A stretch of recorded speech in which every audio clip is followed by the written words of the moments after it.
What's good, everybody? Welcome back to the channel. Today we're reviewing Sinners by Ryan Coogler. It just dropped. Let's take a look.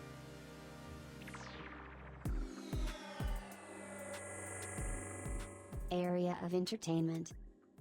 Welcome back to the channel, everybody. Thank you for tuning in, or thank you for coming back. Today we're talking about Sinners, Ryan Coogler's new blockbuster movie. I'd say his first vampire movie, but not his first action movie. Yeah. And we're going to tell you guys what we thought about it and give you guys our review and our scores. So there might be some spoilers, so we'll notify you when we actually do get into spoilers. So let's go. All right, so Sinners is a vampire movie pretty much. It's set. Well, I think the time of the setting is very important because, like you said, it's like in the 19. Yeah, it's pretty much a period piece. Yeah, it's it focuses mainly on the people of the period, which is I believe 1930s. Yeah, like it's like so in that era where it's like, you know, like it's not modern. It's more like old. It's more old timey and stuff. But yeah, so vampire film.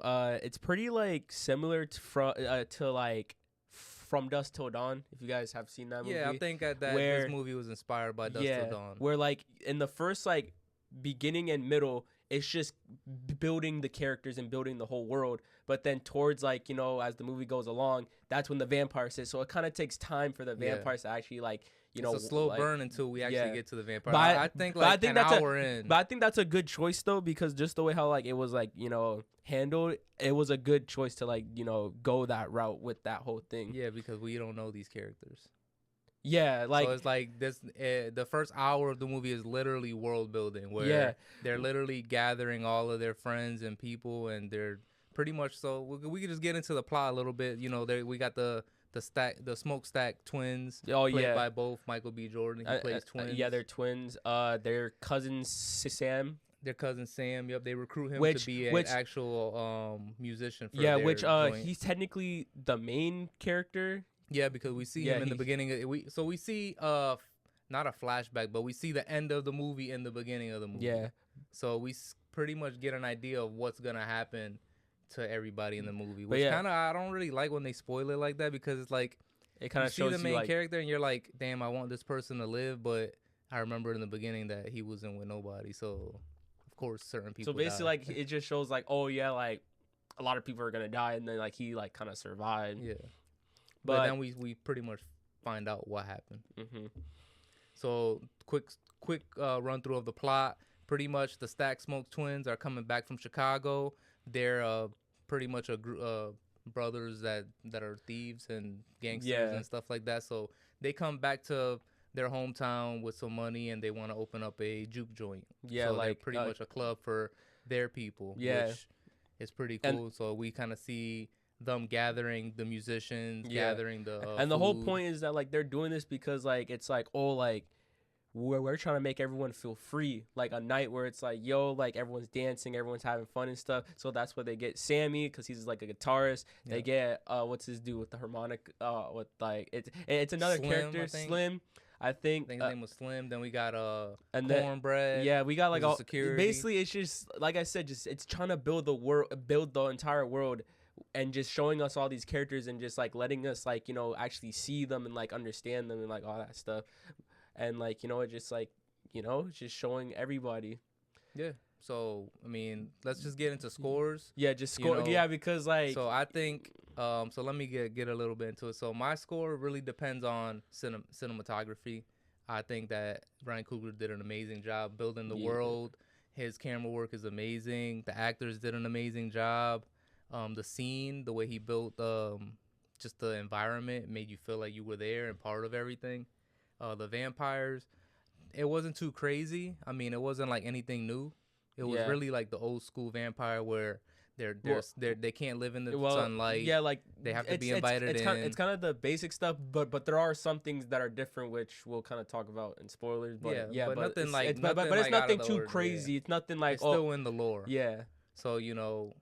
Taking all that into consideration, I would give this movie a 9.5 out of 10 on my scale. I say the same thing. All right, so the AOE score is a 9.5 out of 10. Because this is an amazing movie. Go check it out. I mean, it's just mainly because of just like the whole thing of like just the storytelling and like how like I said, just how he builds the world. Because like it's just like normally like in horror movies they're just like, you know, a character gets introduced and then the character dies and then nobody cares about them because it's like, right. oh, like, you know, We don't care, like yeah. we don't care. But the way how just like he just started from just building the world and like making us like kind of care for these characters in some way. And you know, of course it's a movie at the end of the day. It's not like a TV show where a TV show has time to build characters over seasons. So it's like, you know, he had a certain like time frame to do it, but I think he did it good because it was like, okay, these are these guys, this is their cousin, this is, you know, this person, this is her, and then like it's just building up. And then when they do kind of like each one get like, you know, kind of dies, you feel you feel like, damn, that kind of sucks. And then just like, you know, everything else, just like how like each character also has a story that we're learning. Like even like Smoke specifically like has like a story like that is like important to him, was baby and stuff. Yeah, which we'll get into. And then like Stack, he has a story with like, you know, his kind of ex-girlfriend, you know, that girl. So but yeah, it's just building like building yeah. everything. And then I think the vampires whole thing was cool because like it's kind of like, you know, they're just trying to like no, like so the plot of the whole vampires of why they're there, I think it's an interesting story. Yeah, that is new, that it's not like the most generic thing. Instead of just like, it's unique. It's not just like, oh, these vampires just want to kill these people because they want to kill them. There's a specific reason which we'll get into. But yeah, right. But that's why, you know, the scoring is that, you know, right. And but of course, you know, it's not a 10 because, you know, there's certain tiny things that we'll get into. There's little certain things. I mean, I can say it because it's not a spoiler. I feel like I don't want to nitpick it, but the pacing was a little slow, I'd say, where like it dragged on a little bit of stuff. Like I think like the first 30 minutes, it was like I started getting bored. Damn. It didn't keep me involved. And then like towards the end, there was a lot of plot holes that like, you know, the movie doesn't kind of tell you about, but if you do some research outside the movie and kind of, there's little hints outside the movie where like you kind of piece the story together, which is fine. But I look at the movie as one piece of art, and if there's something missing, then it can't be a 10 out of 10. Yeah, like, you know, like I don't want to go outside to the internet to read about an article that gives you a little bit more lore. I want the movie to give me everything in like that one, because that's the film, that's the art. So you don't want to have to go searching for something else, which is good and bad. But you know, I look at the movie as it should be one unit. It should be all encompassing in one unit in one film. So that's why I gave it a 9.5, which is still good. Definitely go watch it. Definitely. I mean, this is a movie you gotta go into theaters. I mean, honestly, it's probably the best movie so far this year. And it could be contender for movie of the year. It's a pretty it's a pretty good vampire film. Like, you know, just like, you know, like it's just it's up there with like Nosferatu. Even Nosferatu came out this year. And this is better than that. Like this guy's like it's like it all depends on who you are, because there's gonna be the film buffs who are like, you know, I like the period of the atmosphere of Nosferatu versus I like, you know, Sinners or whatever, you know what I mean? So there's always going to be that, but the AOE score is a 9.5 out of 10. And let's get into spoilers. So spoilers. Everybody dies except for Sammy. But Stack and his girl, and this girl, I forgot her name. She's played by Haley Steinfeld. Haley Steinfeld character. They both get, no shock here, but they both get turned into vampires, and somehow they leave before the sun rises, and they survive to the end. So if you stay to the end of the credits, you'll get a little sneak peek of them coming back, and Sammy's old, and you know, it's a pretty cool. I'd say like post credit, like scene, where it's like it kind of ends it like good, where it's like, oh, like, you know. Yeah, we fast forward to 1990, 93, I think it is, and we see actually Stack, who's looks the same, you know, because he's a vampire. Him and Haley, but just changed their. And then Ray pointed out that he was dressing like Biggie. Yeah, so it was a homage to Biggie because he was wearing the Coogee sweater with and another thing that, you know, we kind of forgot to say was that this whole thing is like about music. Right. So the biggest thing, I don't think it's a spoiler, but it's kind of a spoiler where it's like music in this world attracts evil. Like good music.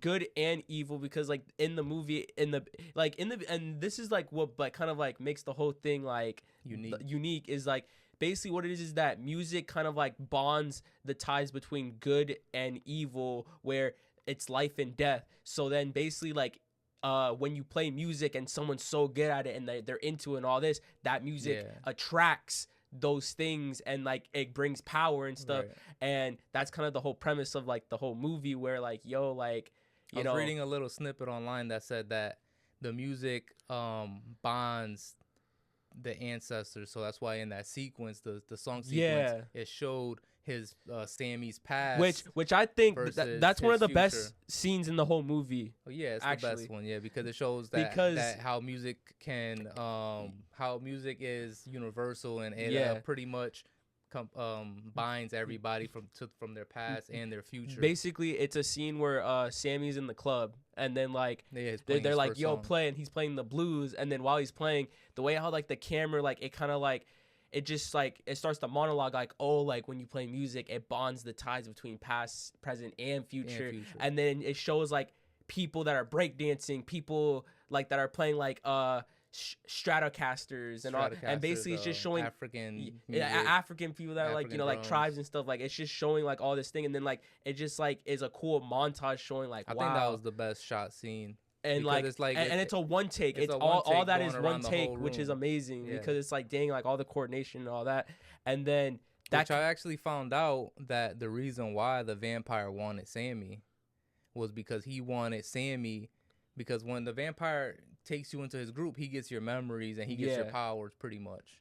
So he wanted Sammy to connect him with his ancestors. Damn. So that's why he wanted Sammy. I mean, that could be a theory, but I read that online. That makes sense because even the vampire, he was an Irish vampire. Yeah, the vampire, he was like getting chased by Indians. Right. So when we get introduced to the vampire, he jumps in the screen from the sky. Yeah. Which a lot of people say, is a fallen angel, and he's kind of getting saved by these people. And it was kind of like weird. And then just like how Ray said, where like you gotta basically read media outside the film. Yeah. Basically, you gotta piece it together. Basically, the media outside the film says like, oh, there was newspaper articles that you have to read where it says, oh, a boat from Ireland crashes into Americans, which means like, oh, like that vampire caused that, which is a little nod to Dracula, because like Dracula traveled from Transylvania to America in a boat. So that's what it kind of is, where it's like, oh, you got to read up on certain things so you could know. But that's still kind of a plot hole, because it's like if you're only watching the movie and not reading this other stuff, it's like, oh,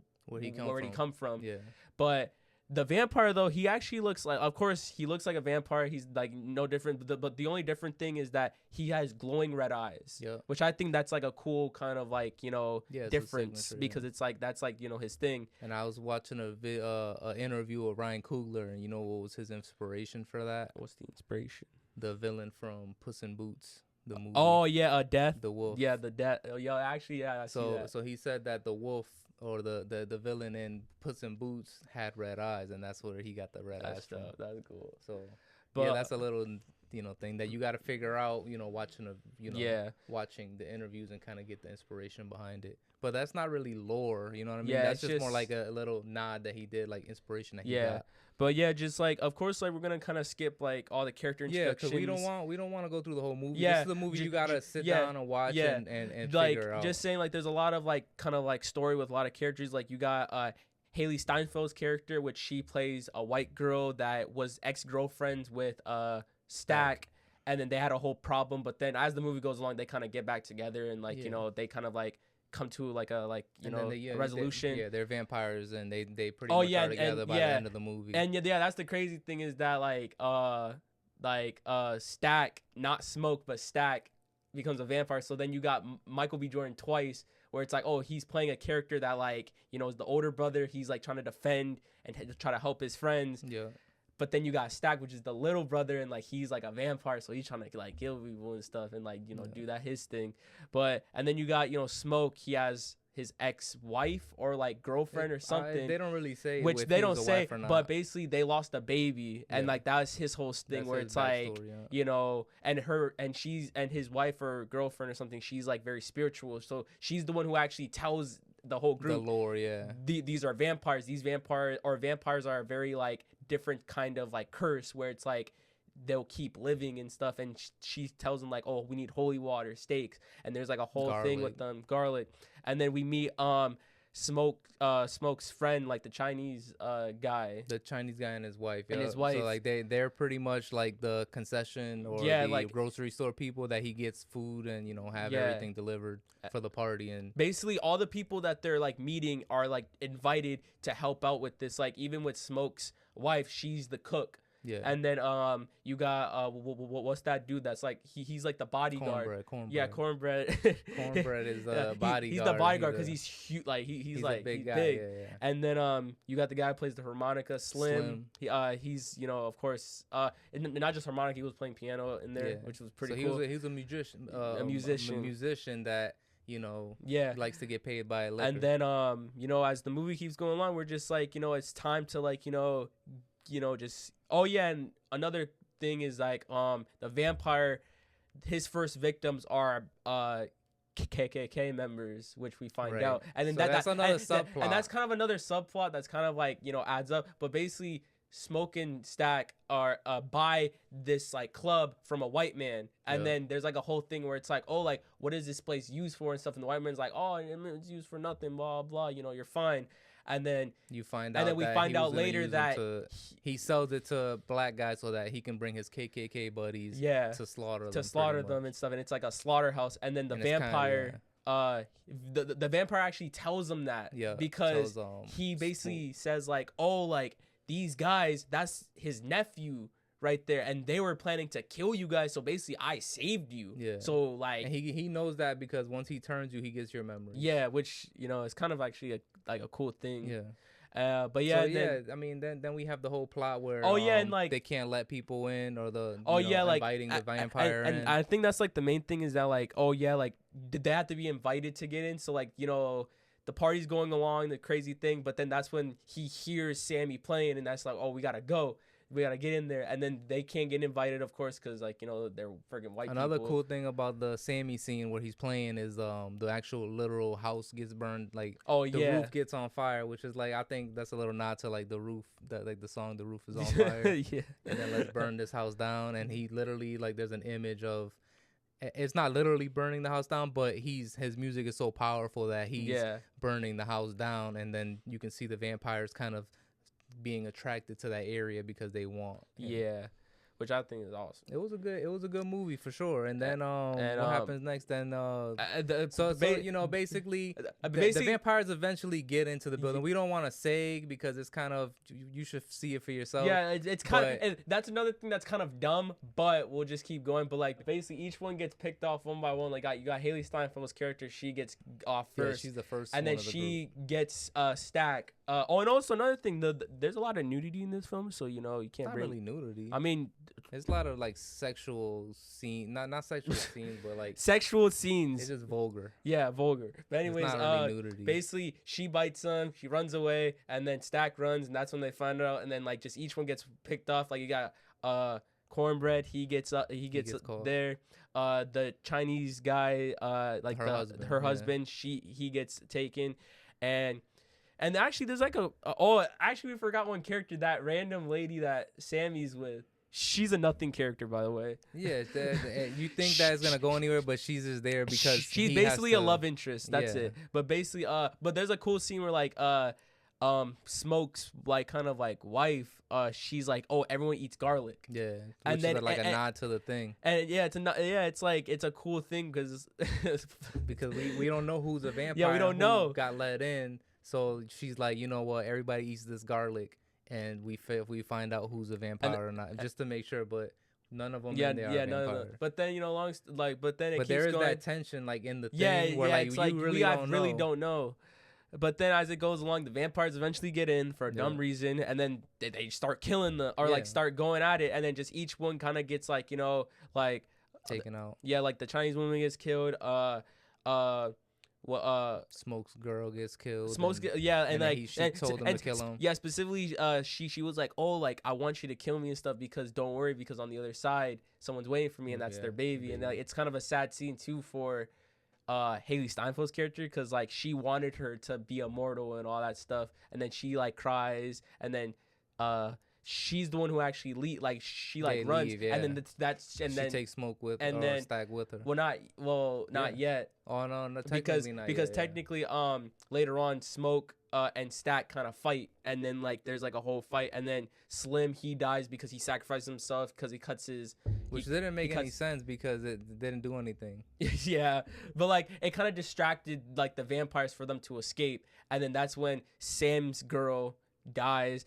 So then the last ones technically are Sam and Smoke, and then that's when Smoke and Stack are like, you know, fighting, and then Sam kind of escapes, but still the main vampire, you know, he's fighting him and stuff, and then he literally hits him in the head with the guitar, his own guitar, and then it's pretty cool because like the silver disc that's in the guitar gets stuck, and then he's like hurting and stuff, and all the people are hurting, which shows like they're all connected, and like which is that's kind which of I think is a plot hole, because at this time Stack and Haley Steinfeld's character, I don't remember her name. Yeah, they're still vampires. They're vampires that are connected to this guy, but they're not with the group. They left, and we don't know what happened. So until the end of the movie, you find out that they escaped. Yeah, but they should have been hurt by that as well. That's what I'm saying. Like, there's a little bit of plot hole there, but then so then now he has a broken guitar and stuff, and then you know the vampire has him up, and then that's when Smoke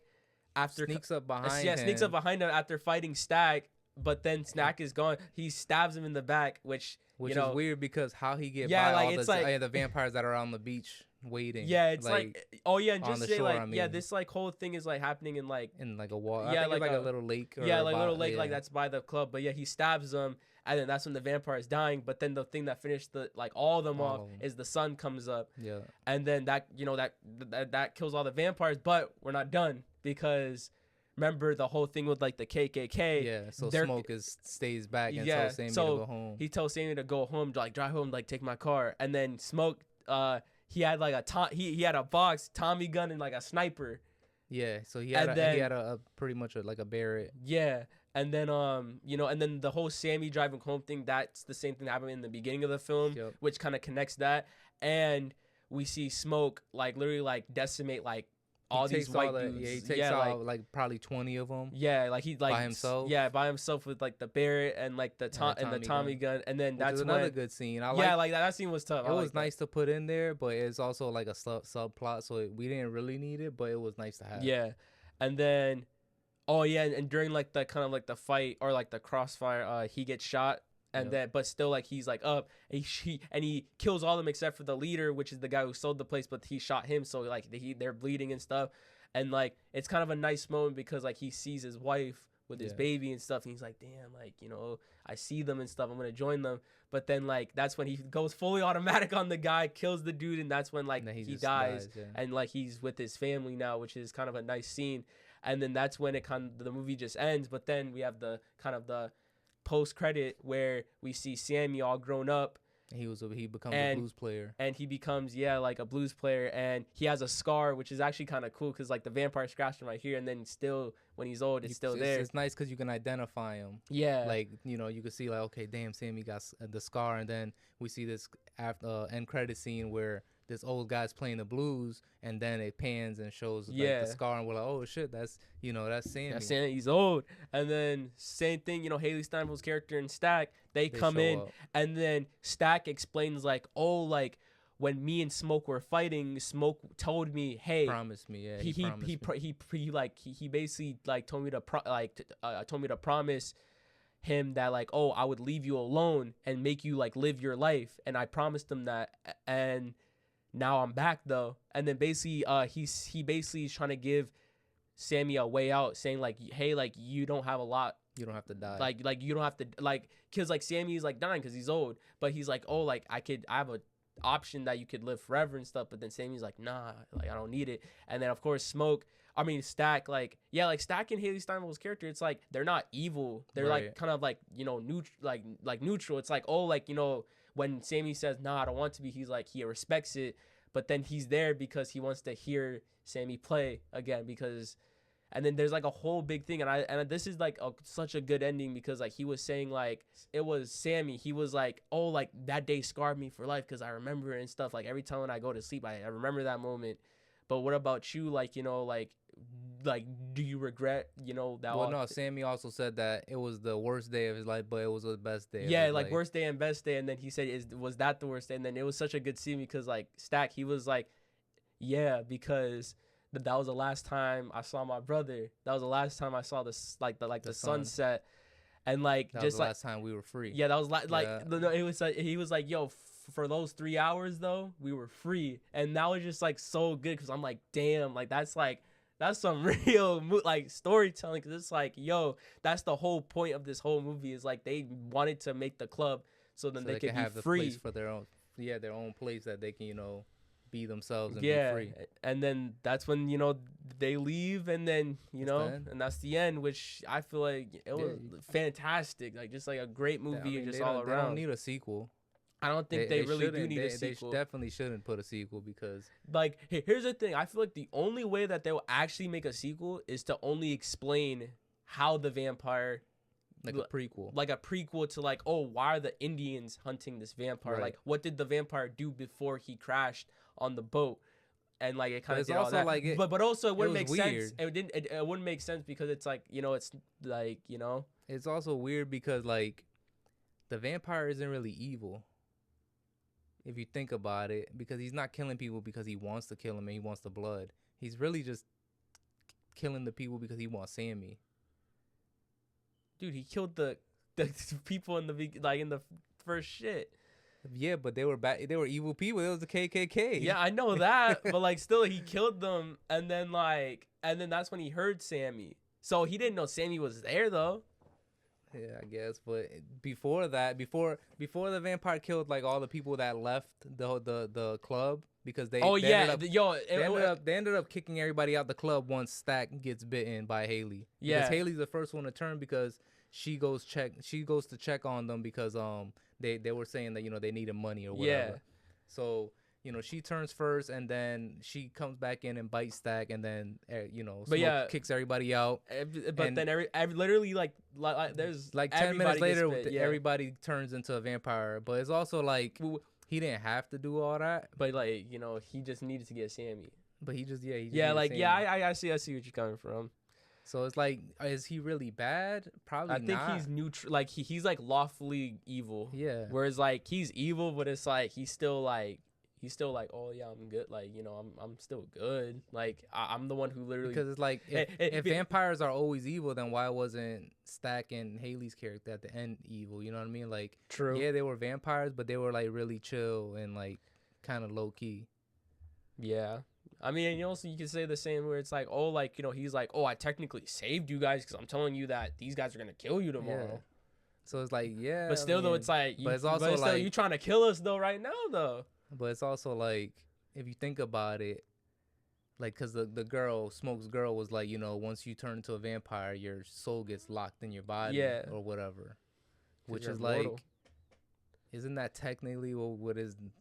When you're alive, your soul is trapped in your body anyways? No, it's so like technically wouldn't you be a vampire? No, it's more like you're immortal. So immortal, it's like you can't die. So and then it's like, oh, you can't have the full value of life. Right. So it's like, hey, like you can't die, you can't grow old. So that's the curse of like, it. So that's kind of like the whole thing. But yeah, but like I think just like the overall thing too is like music, where like there's a cool scene where like the vampire, he's like dancing, or like they're singing Irish music and they're dancing and stuff, and that's kind of a cool thing. Cool scene, yeah. And yeah, I'm just trying to think of like it makes sense though, like the end where like Smoke dies because he wanted to be with his wife and his baby. That kind of tied up his plot, but it also made sense that Stack became a vampire and actually lived because he was always like, they were both different. They're brothers, but they were both different. They had different personalities, and like he was always trying to live like the high life. Yeah. Whereas Smoke was more of the low key one. So it's like him and this girl, they can finally be together forever, pretty much. And what else? I think that's it. Pretty much. Oh yeah, and there's a cool like and like they kind of nod the vampire flying like for 2 scenes, and he just doesn't do it again, which I think is another like weird plot hole. It almost seems like he just like he jumps high. Like, Yeah, it almost like seems like he just like jumps high and but that's then the thing, levitates. but not really, because it's like there's a scene where like Haley Steinfeld's character is walking, and then he just like he floats up, and then he goes forward, and then it just cuts. So I'm like, wait, so like if he's flying, can these vampires fly? And if they're able to fly, can they literally just like grab the people, fly them up, drop them, like, you know, like kind of like that different, like it's just like, you know, like it's like, just think about it. So we only see one guy fly, which is the leader vampire. But still though, it's like he could fly, so it's like, why is he not like doing some crazy flying and stuff? But of course, that's probably just like for storytelling perspective. It's like they don't want to have everybody flying. Yeah, it's like, oh, like, you know, you probably need to have like years as a vampire to fly. So technically Stack should be able to fly by the end of the movie, but they don't show him. Yeah, they don't show him flying. Like, overall, great movie. Go check it out. Thank you for tuning in to AOE. That was our review on Sinners. If you like that, don't forget to like, comment, and subscribe. Go watch Sinners and have a great day. Peace.